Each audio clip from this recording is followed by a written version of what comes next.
welcome to the Murderhouseradioshow. I'm your host, X. On this show, we will be covering serial killers, mass shooters, disappearances, true crime, and the most deplorable things and people in history.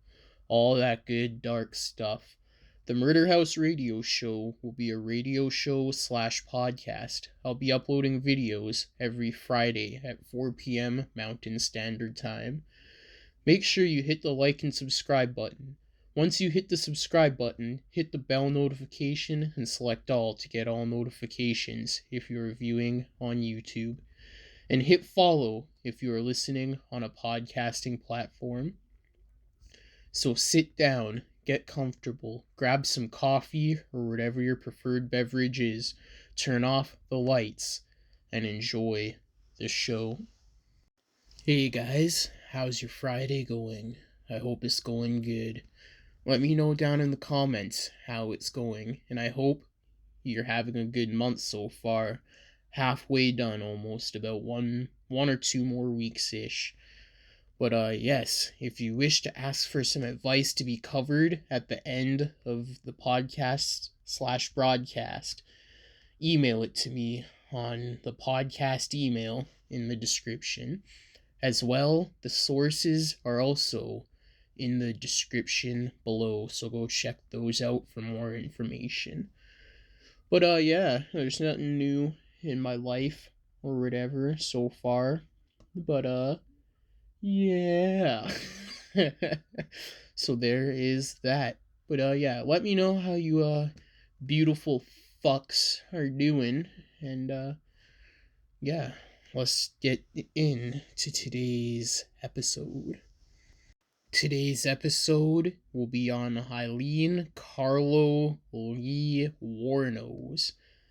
She is the first female serial killer I am covering on this podcast. So, yeah, there's that. She was born on February 29th, 1956. She was an American serial killer and sex worker who murdered 7 men in Florida in 1989 and 1990 by shooting them point-blank range. So Wournos claimed that her victims had either raped or attempted to rape her while they were soliciting sex from her, and that all of the homicides were committed in self-defense. You see, that makes sense right there, since she was a sex worker, and sex workers have to put up with some fucking fuck-ass shit. But I guess it comes with their line of work, sadly. That's why I think if they should do it, and it's still like a thing, it should become legal. So even though the government would run it, they'd have government-run brothels or whatever. It's all nice and safe and regulated and whatever. They have bouncers outside the doors. And they could avoid all that type of shit or whatnot. And it'd be much safer for the workers and the clients. And then, they wouldn't have to put up with pimps or anything. But yeah, that's what I think. But it makes perfectly good sense that it's self-defense or whatnot. But she was sentenced to death for 6 of the murders and was executed by lethal injection on October 9th, I almost said 29th, 2002. So there is a film, Monster Chronicles, Wournos' story from childhood. And what? So there's a movie about her called Monster Chronicles or whatnot. I'm pretty sure that's what that said. But yeah, it details her childhood and her first murder conviction. So there is that.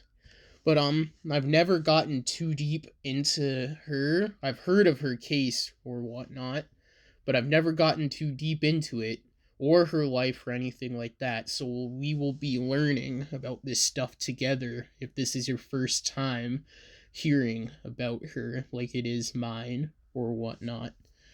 But yeah, let's delve deeper into her life and find out what's up and see why she might have done the things she's done. So, Alieen Wournos was born February 29th, 1956, like I said. Her mother, Diane Wournos, was 14 years old when she married her father, 16-year-old Leo Dale Pittman. Huh. So on June 3rd, 1954, Aleen's older brother, Keith, was born on March 14th, 1955.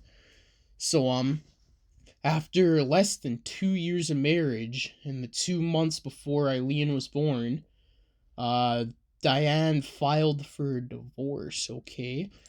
Wournos didn't meet her father, and he was incarcerated when she was born. Leo Dale Pittman was diagnosed with schizophrenia and later convicted of sex crimes against children. Okay, then. He killed himself by hanging in prison on January 30th, 1969. Good fucking pedo. In January 1960, when Wournos was almost 4, Diane abandoned her children, leaving them with their maternal grandparents, so Lori and Brunette Wournos, okay.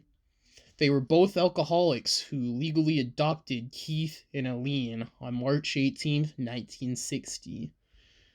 By the age of 11, Wournos began engaging in sexual activities in school in exchange for cigarettes, drugs, and food. Jesus, sad. She had also engaged in sexual activities with her brother. Ooh, that's fucked up. Wournos said that her alcoholic grandfather had sexually assaulted and beaten her when she was a kid. Before beating her, he would force her to strip out of her clothes. Oh, that's fucked up. So in 1970, at age 14, she got pregnant. And she having been raped by an accomplice of her grandfather. So it might have been her grandfather's kid, or the fucking friend of the grandfather's is what it sounds like, but that's still fucked up. So rough childhood, nonetheless, is what I'm hearing here. Very rough. Wournos gave birth to a boy at a home for unwed mothers on the 23rd of March, 1971. And the child was placed up for adoption. A few months after her son was born, she dropped out of school. Around the same time that her grandmother died of liver failure. Oof. When Alieen was 15, her grandfather threw her out of the house and she began supporting herself by using sex work and living in the woods near her old home. Jesus Christ. That's fucked up, man. That is fucked up. So far, a very sad upbringing, plagued by hardship and fucked up shit. So her early criminal record / activities, it says here on the 27th of May 1974, when she was 18, she got arrested in Jefferson County, Colorado for driving under the influence, disorderly conduct, and firing a .22 caliber pistol from a moving vehicle, so it drive by. But yeah. And she was later charged with failure to appear, okay? And then in 76, Wournos hitchhiked to Florida, where she met 69-year-old yacht club president Louis Gratz Fell. They married quickly, and the announcement of their nuptials was printed in the local newspaper's society pages. Okay, whatever that means. So I guess he got married and it got printed in the newspaper or whatnot. But Wournos continually involved herself in confrontations at the local bar and went to jail briefly for assault, okay? She also hit Fell with his own cane, landing him to gain a restraining order against her within weeks of the marriage. Oh, so she's on that domestic abuse shit. Oh, shit. That's fucked up, bro. She returned to Michigan And then this was July 14th, 1976. She was arrested in Antrim County and charged with assault and disturbing the peace for throwing a cue ball at a bartender's head. Fuck's sakes. um Breach of the peace or disturbing the peace is a legal term used in constellation law in English-speaking countries and in a public order senses, several jurisdictions, blah, blah, blah, blah, blah. Yeah, I think disturbing the peace is bullshit and disorderly conduct for the most part. Like, as long as it's not, like, late at night or some shit and all that, and if you're not, like, flashing people and fucking, like, going up to people and harassing them, if you're just being loud as shit in public, people need to mind their fucking business as long as it's not, affecting them directly. But yes, there is a bunch of annoying cunts in the world. It'd be like that sometimes. But then it says here, on July 17th, her brother Keith died of esophageal cancer, and Wournos received $10,000 from his life insurance. Wournos and Fell annulled their marriage on the 21st of July after only 9 weeks. Jesus. In August 1976, Wournos was given a $105 fine for drunk driving. She used the money inherited from her brother to pay the fine and spent the rest within 2 months buying luxuries, including a new car, which she wrecked shortly after. So she was just one wild fucking gal. One wild gal. So, and then on the 20th of the 20th of May, 1981, Wournos was arrested in Edgewater, Florida for an armed robbery of a convenience store. Well, that fucking escalated, jeez. Where she stole $35 and 2 packs of cigarettes. So yes, get in armed robbery, you can catch like a life sentence or like fucking football numbers. Football numbers is like double-digit numbers, by the way. But yeah, you can get a hefty ass sentence for armed robbery. It's fucked. She was sentenced to prison on May 4th, 1982, and was released on June 30th, 1983. On May 1st, 1984, Alieen was arrested for attempting to pass forged checks at a bank in Key West. Another hefty charge. Jesus, how is she still free? On November 30th, 1985, she was named a suspect in the theft of a revolver and ammunition in Pasco County. There is that. Holy fucking wild. And then, on January 4th, 1986, Alieen was arrested in Miami, and she was charged with car theft, resisting arrest, and obstruction of justice for providing identification bearing her aunt's name, so a false name. Miami police officers found an odd 38 caliber, so it just says a .38 caliber revolver and a box of ammunition in the stolen car. So that could be a fucking weapon in the possession of a felon charge too, right there. Holy. On June 2nd, 1986, Volias County deputy sheriffs detained Wournos for questioning after a male companion accused her of pulling a gun in his car and demanding $200, so another armed robbery attempt. Wournos was found to be carrying spare ammunition, and police discovered a .22 pistol under the passenger seat she had occupied. It boggles my mind how she's still free, because I guarantee if this was a dude, sadly, he'd be fucking locked up forever. They'd bury him under the prison, because these are some fucking wild charges right here.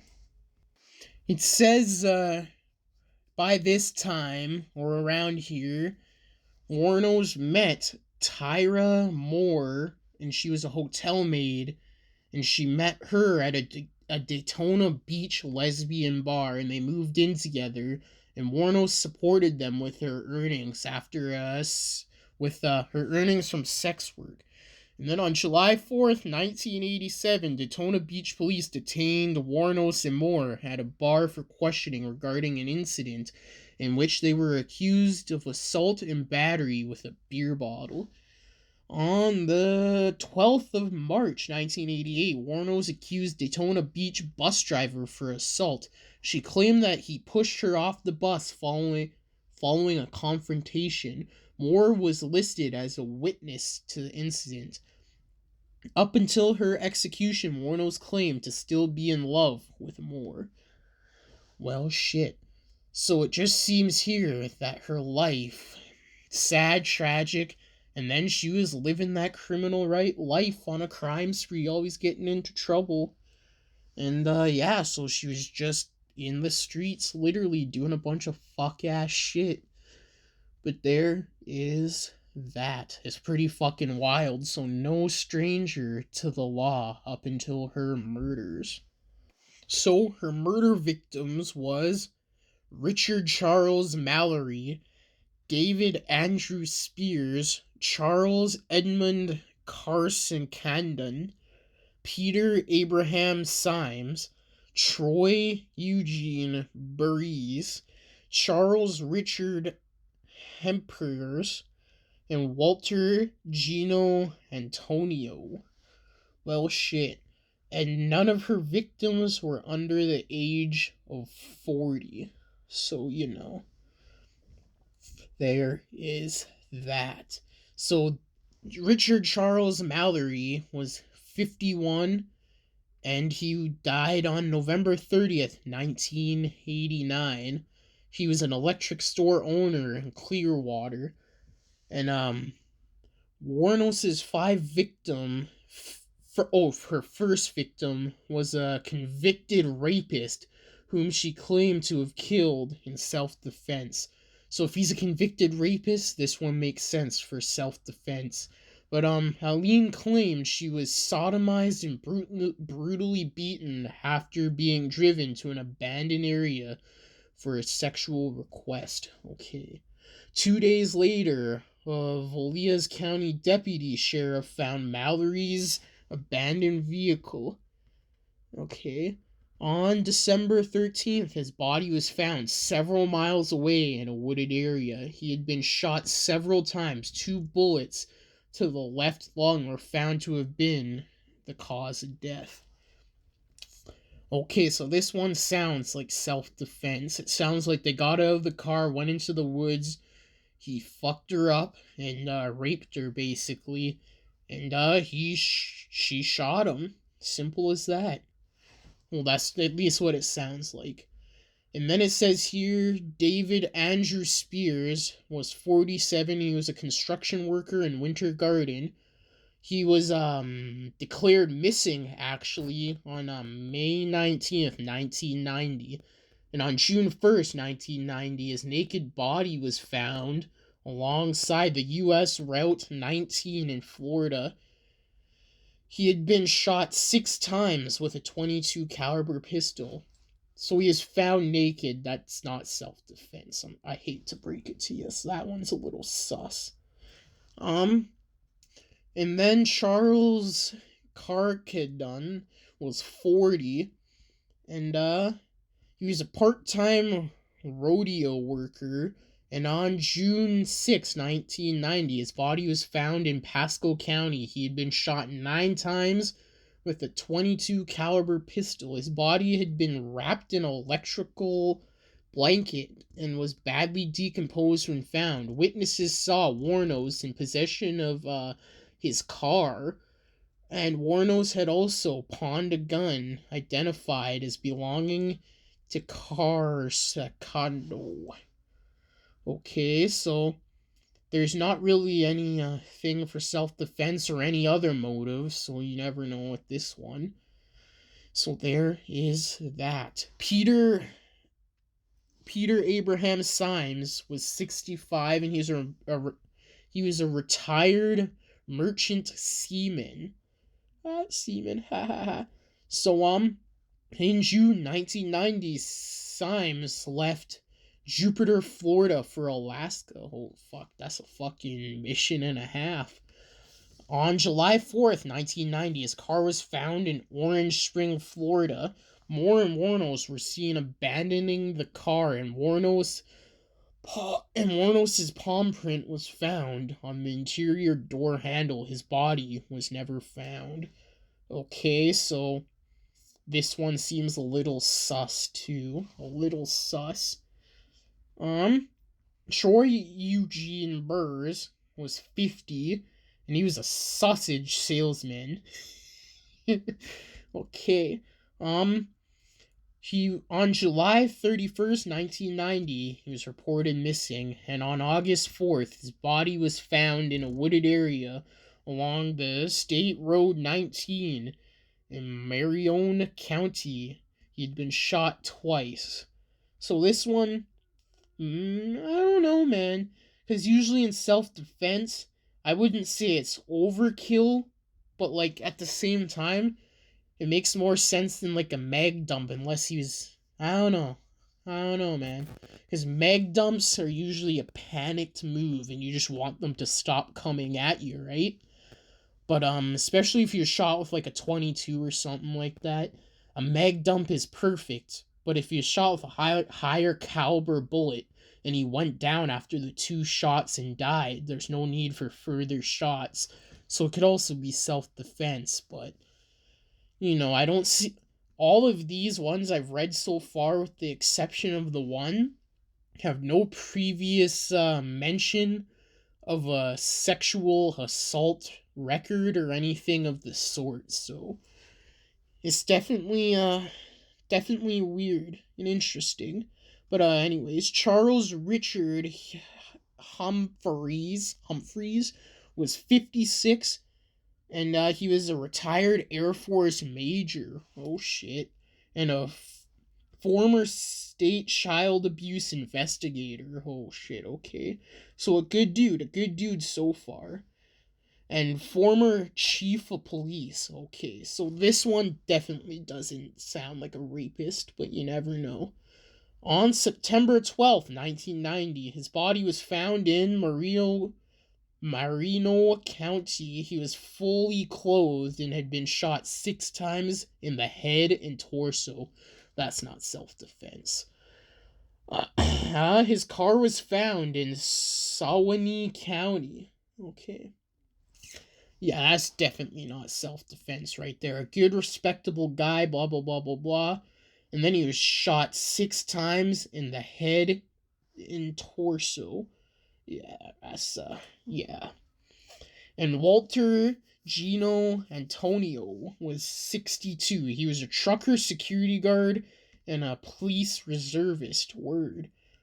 On the 19th of November 1990, Antonio's nearly naked body was found near a remote logging road in Dixie County. He had been shot 4 times. 5 days later, his car was found in Beverage County. Well, since he was found in a remote place, maybe he was killed somewhere else and brought there. But if he was killed there, it very well possibly could have been self-defense. So only 2 of these so far sound like self-defense or whatever so far. So she was definitely had a knack for killing, it sounds like, for all but 2 of these victims. So it sounds. But the only people who will know are the only people who were there, the victims who are now dead, and Wournos, who is now dead. So leave your thoughts in the comments. What do you guys think? Give me your opinions. Was it self-defense, or was there a bunch of fuckery at play here? So the police caught Wournos because on July 4th, 1990, Wournos and Moore abandoned Syme's car after they were involved in a crash. Witnesses who seen the women driving the victim's car provided the police with their names and description. Okay. Resulting in a media campaign to locate them. Police also found some of the victims' belongings in pawn shops and retrieved fingerprints matching those found in the victims' cars. Wournos had a criminal record, like I mentioned earlier, and this was in Florida, and her fingerprints were on file, so that was pretty shut and closed or whatever. And then on January 9th, 1991, Wournos was arrested on an outstanding warrant at the Last Resort, a biker bar in Vallejo County. Police located more the next day in Sacramento, Pennsylvania. So she got the fuck out of there, okay. She agreed to elicit a confession from Wournos in exchange for immunity from the prosecution, okay. So she's snitching. Moore returned with police to Florida, where she was put in a motel under police guidance. She made numerous phone calls to Wournos pleading for her help in clearing her name. 3 days later, on the 16th of January 1991, Wournos confessed to the murders. She claimed the men had tried to rape her and she killed them in self-defense. Word. And like I said, only 2 of those murders seemed like they possibly could have been self-defense.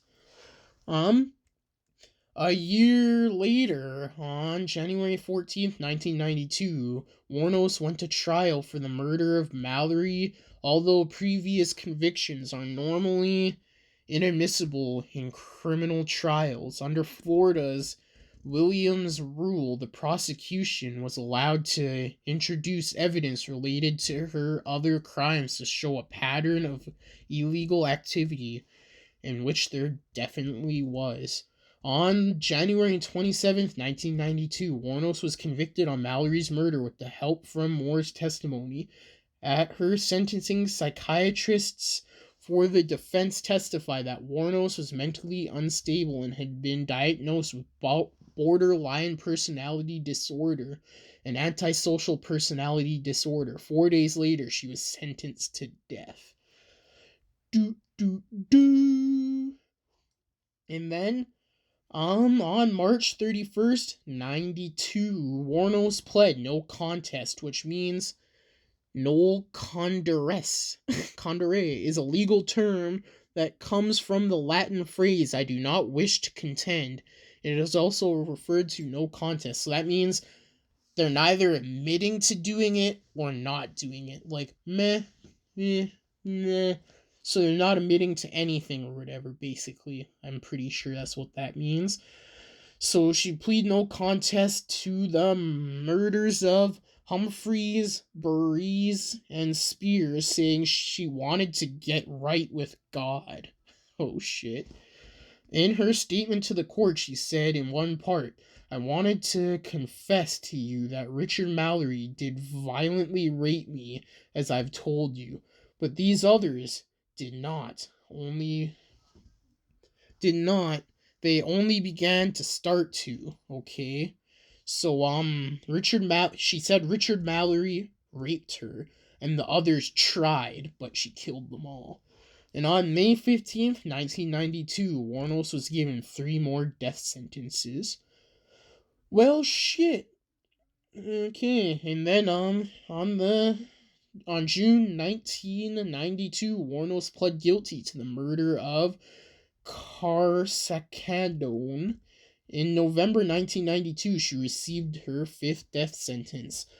The defense made efforts during the trial to introduce evidence that Mallory had been tried for intent to commit rape in Maryland, and he had been committed to a maximum security correctional facility that provided remediation to sexual offenders. Okay.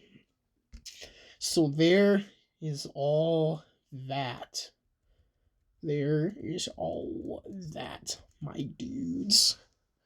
So it says here that in 2001 petition for the Florida Supreme Court, she stated her intentions to dismiss her legal counsel and terminate all pending appeals. And it says here, in quotations, I killed those men, she wrote. Robbed them as cold as ice, and I'd do it again too. There's no chance in keeping me alive or anything, because I'd kill again. I have hate crawling through my system. I am so sick of hearing this she's crazy stuff. I've been evaluated so many times. I'm competent, sane, and I'm trying to tell the truth. I'm one who seriously hates human life and would kill again. Well, shit, there is that. Maybe she's one of those women who just have a serious fucking hate for men from all the wrong men have caused her in her life. Maybe makes sense, but yes. Her attorneys argued that she was not mentally competent to make such a request. Wournos insisted that she knew what she was doing, and a court-appointed panel of psychiatrists agreed. So there is that. So, Wournos began accusing prison maternors of tainting her food with dirt, spit, and piss. She said she had overheard conversations amongst prison personnel, quotations, trying to get me so pushed over the brink by them I'd wind up committing suicide before the execution, unquote, and, quote, wishing to rape me before execution, unquote. She also complained of strip searches, tight handcuffs, door kicking, frequent window checks, low water pressure, mildew on her mattress, and catcalling in disdain and pure hatred towards me. Wournos threatened to boycott showers and food trays when certain officers were on duty. In the meantime, my stomach's growling away, and I'm taking showers through the sink of my cell. Her attorney stated that Miss Wournos really just wants to have her proper treatment, human treatment, until the day she's executed, he added. She believed what she written. Okay.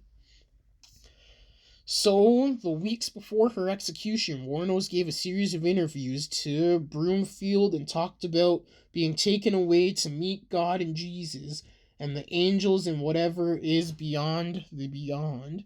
In her final interview, she once again charged that her mind was tortured. Makes sense.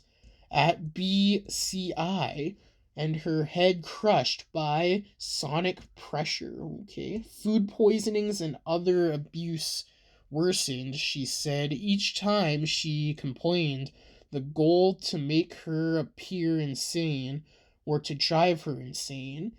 She also turned on her interviewer, "You sabotage my ass, society, and the cops and the system. A raped woman got executed and was used for books and movies and shit." Her final on-camera words were, "Thanks a lot, society, for railroading my ass." Don Boltikins, a childhood friend of Wournos, later told Broomfield that her verbal abuse was directed at society and the media in general, not at him specifically. Okay.